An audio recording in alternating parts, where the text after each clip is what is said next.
Six class आपका chapter 9 the adventure of speckled bond, जिसमें Sherlock Holmes के जो है उनकी स्टोरीज में दी गई है, जिसमें वो एक केस सॉल्व कर रहे हैं। और मैंने इसकी रीडिंग जो है आपको पेज नंबर 106 कॉन्शियसनेस तक करवा दी, जिसमें विक्टिम बताती है कि उसके सिस्टर की डेथ किस तरीके से हुई या उसकी फैमिली में क्या चल रहा था। अब यहाँ पे शेरलॉक होम्स उससे क्या पूछते हैं, किस तरीके से आगे इन्वेस्टिगेशन बढ़ती है, वो सब आपको बताया जाएगा। ठीक है। और इसके बाद क्योंकि आपका चैप्टर 9 हो रहा है, मुझे थोड़ा आपका कोर्स जल्दी कराना चाहिए, 12 चैप्टर हैं आपके में, तो आप लोग वीडियोस देखते रहिए और अपना वर्क जो है वो टाइम टू टाइम कंप्लीट करते रहिए। और कोई भी प्रॉब्लम हो तो आप मुझसे पूछ सकते हैं ना। शेरलॉक होम्स यहाँ पर पूछते हैं, जब उसकी सिस्टर बताती है कि किस तरीके से उसकी डेथ हो गई है सब कुछ, तो शेरलॉक होम्स यहाँ पे पूछते हैं वॉज योर सिस्टर ड्रेस्ड, मतलब जब उसकी डेथ हुई या जब वो अपने कमरे में गई तो वो किस तरीके के कपड़े पहने हुई थी या क्या पहने हुई थी। No she was not, she was in her night dress, कि वो जो थी अपने रात के कपड़े में थी। In her right hand was found the charred stump of a match, उसके राइट हैंड में एक जली हुई माचिस की तीली थी। And in her left a match box, और उसके लेफ्ट हैंड में जो है एक माचिस का डब्बा था। Showing that she had struck a light and looked about her when the alarm took place. वो कहते हैं, शेरलॉक होम्स कहते हैं कि ऐसा लगता है कि उसने जो है तीली जलाई थी और वैसे ही अलार्म जो है एकदम बजने लगा। दैट इज़ इम्पॉर्टेंट, ये बहुत ज़रूरी है। And what conclusion did the coroner came to, वो कहती है कि शेरलॉक होम्स कहते हैं कि जो इस मामले की जांच कर रहे थे कॉर्नर, उन्होंने इसके बारे में क्या कहा। He investigated the case with great care, तो विक्टिम कहती है कि जो जो विक्टिम है, जो बड़ी सिस्टर है जिनकी छोटी सिस्टर की डेथ हुई, उसका नाम क्या था, उसका नाम था आपका हेलन। ठीक है, हेलन स्टोनर। ठीक है, तो हेलन कहती हैं कि he investigated the case with great care, उन्होंने जो है वो इस केस की बहुत अच्छी तरीके से जांच की थी, but was unable to find any satisfactory cause of death, लेकिन किसी भी तरीके का वजह पता लगाने में वो असमर्थ रही। There were no marks of any violence upon her, उस पर किसी भी तरीके की ज़बरदस्ती के या वायलेंस के कोई भी निशान नहीं थे। What about how about poison, क्या उसको जहर दिया गया था, होम्स पूछते हैं। The doctor examined her for it but without success, जो डॉक्टर है वो इस चीज़ को एग्जामिन करती है लेकिन उससे भी कुछ हल प्राप्त नहीं होता है। What do you think that this unfortunate lady died of then, तो फिर आपको क्या लगता है कि आखिरकार इनकी जो मृत्यु है वो कैसे हुई। It is my believe that she died of pure fear and nervous shock, वो कहते हैं कि मुझे ऐसा लगता है कि इनकी डेथ जो है पूरी तरीके से भय के कारण हुई है। Were there gypsies in the plantation at the time, वो हेलन से पूछते हैं कि उस समय वृक्षारोपण के समय, प्लांटेशन के टाइम पे वहाँ पर जिप्सीज थे।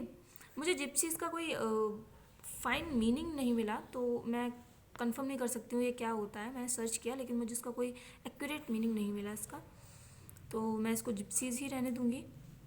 Yes there are nearly always some there, तो हेलन कहती है कि हाँ वहाँ पर हमेशा थोड़ी मात्रा में तो रहते ही हैं। And what did you gather from the allusion to a band, a speckled band, वो कहती है और हाँ आपने जो स्पेकल्ड बैंड के बारे में बताया था उसके बारे में मुझे ज़रा बताइए वो क्या था। Sometimes I think that it was merely the wild talk of delirium. Sometimes that it may have referred to some band of people, perhaps to these very gypsies in the plantation. वो कहती हैं कि मुझे तो कभी कभी ऐसा लगता है कि ये बस फालतू की बातें हैं जो फैलाई जा रही हैं, और कभी ऐसा लगता है कि ये किसी लोगों की किसी झुंड को, बैंड को कहा जा रहा है। Perhaps this very gypsies in the plantation, शायद इन जिप्सीज के ही बारे में कहा जा रहा हो।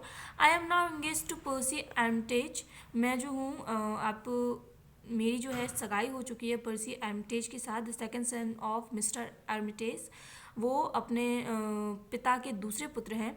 माई step father has offered no opposition to the match, मेरे जो स्टेप फादर हैं, हेलन कहती हैं कि मेरे जो सौतेले पिता हैं उन्होंने हमारी शादी के लिए किसी भी तरीके की कोई मनाही नहीं की है, ना ही उन्होंने अपना कोई भी खेद उसमें जताया है। And we are to be married in spring, और सावन में हमारी शादी होने वाली है।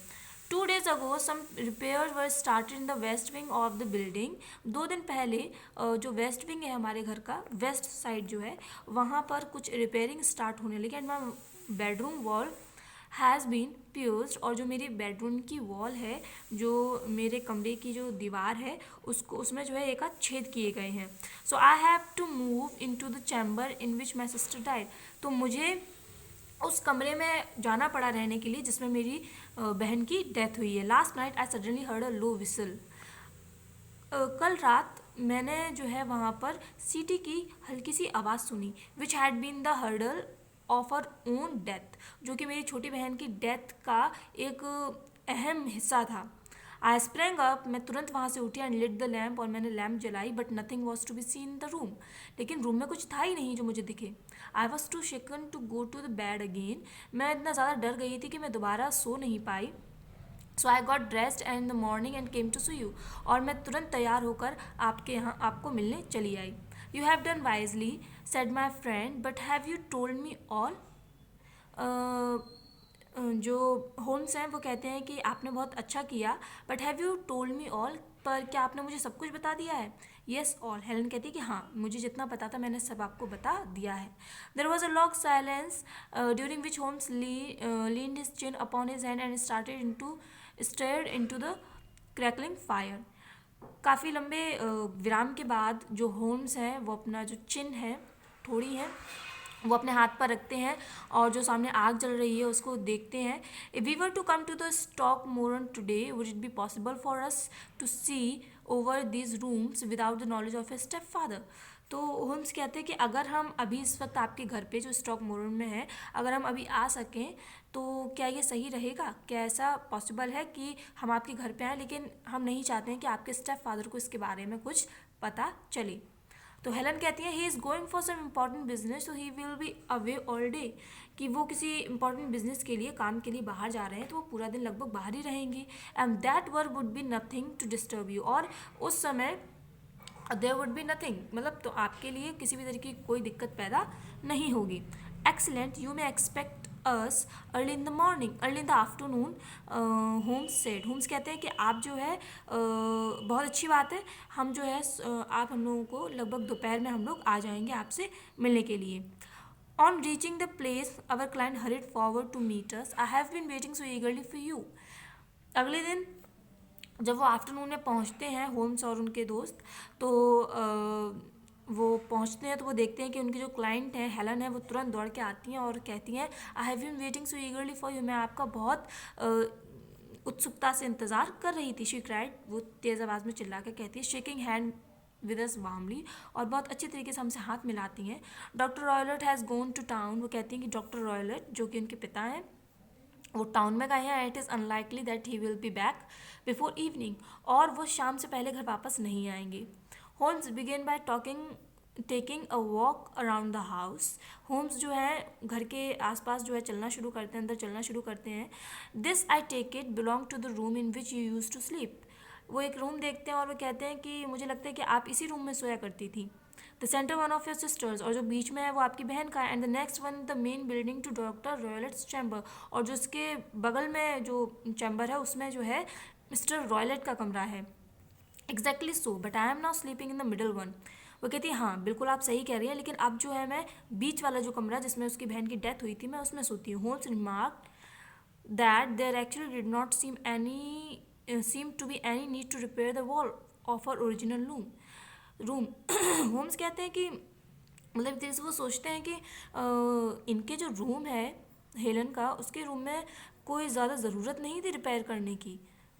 जो उनका ओरिजिनल रूम है जिसमें काम वगैरह चल रहा है, उसमें कोई ज़्यादा ज़रूरत तो थी नहीं रिपेयर करने की, फिर ये इतना रिपेयरिंग क्यों हो रही है वहाँ पे. ठीक है, तो ये आपका हो गया है. इसके बाद जो नेक्स्ट है वो रीडिंग मैं आपको कराऊंगी, और चैप्टर थोड़ा बड़ा है आपका, एक एक पेज की रीडिंग आपकी होगी, उसके बाद मैं आपको क्वेश्चन आंसर करा दूंगी. ठीक है.